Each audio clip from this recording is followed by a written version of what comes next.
မမီတို့ရဲ့ကလေးလေးတွေကိုစာဖတ်ခိုင်းဖို့ဖုန်းခဏခဏသိမ်းနေရတာပြည့်နေပြီလားရှင်မင်္ဂလာပါရှင်တချင်တွေးပါရှင်မမီတို့ရဲ့အသက်၄နှစ်ကနေ၈နှစ်ရွယ်ကလေးလေးတွေကိုဒီဖုန်းကနေတဆင့်စာဖတ်ခြင်းကိုဝါသနာပါလာအောင်ပေါ့နော်ဒီစာအုပ်စင်ဝေးဝေးရပြေးတဲ့ကလေးလေးတွေတောင်မှ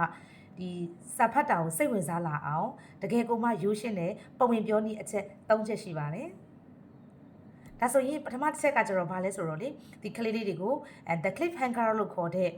ရက်တန့်ခြင်းအမှုပညာနဲ့ပုံမြင်ပြောရမှာပဲဖြစ်ပါတယ်။တကယ်ကောင်းရတဲ့ခါမှဆိုရင်စာကိုရက်ထားပြီးတော့မှနောက်ထပ်ဘာဆက်ဖြစ်မလဲဆိုတဲ့ဟာလေးနဲ့ကလေးတွေကိုဆွဲဆောင်ပြီးတော့မှသူတို့ရဲ့စူးစမ်းလို့စိတ်ကိုတရားရခိုင်နှုန်းစာအုပ်ပေါ်ရောက်ရှိလာအောင်ဆွဲဆောင်တော့ရမှာပဲဖြစ်ပါတယ်။နံပါတ်1ချက်နေရကြတော့ဘာလေးလဲဆိုရင်ဒါကကြတော့ဒီ voice acting ပေါ့နော်။အတန်နဲ့အတန်ထားနဲ့ကလေးကိုဖတ်ပြမှာဖြစ်ပါတယ်ဒီလိုဖတ်ပြခြင်းအပြင်ကလေးတွေအနေနဲ့ဒါစာဖတ်နေရတယ်စာဖတ်တာကိုနားထောင်နေရတယ်ဆိုပြီးတော့မှဒီလိုခံစားချက်မျိုးမဖြစ်ဘဲနဲ့သူတို့ကိုယ်တိုင်ရုပ်ရှင်ကြည့်နေရတဲ့တော့မျက်လုံးထဲမှာကွင်းကွင်းကွက်ကွက်ပုံပေါ်လာပြီးတော့မှစာဖတ်ခြင်းကိုဝါသနာပါလာမှာပဲဖြစ်ပါတယ်ရှင်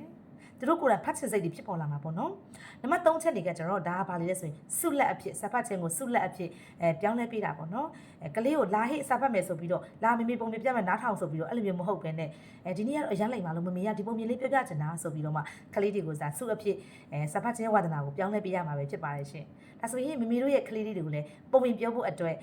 ပုံမြင်စာအုပ်လေးတွေအစင်းနဲ့ပြင်ထားလို့ရပြီပေါ့နော်ကိုပြောလေးပြောထားရှိတဲ့ပုံမြင်စာအုပ်လေးတွေရှိရင်လည်းမိတ်ဆက်သွားပေးလို့ရပါတယ်ရှင်နောက်ထပ်ကလေးတွေရဲ့ပညာရေးအတွက်လည်းပတ်သက်ပြီးတော့မှအကျိုးရှိတဲ့အကြောင်းအရာတွေကိုမျှဝေပေးမှာမို့လို့အကောင့်လေးကို follow လုပ်ကြလို့ရပါတယ်ရှင်အားလုံးကိုကျေးဇူးတင်ပါတယ်ရှင်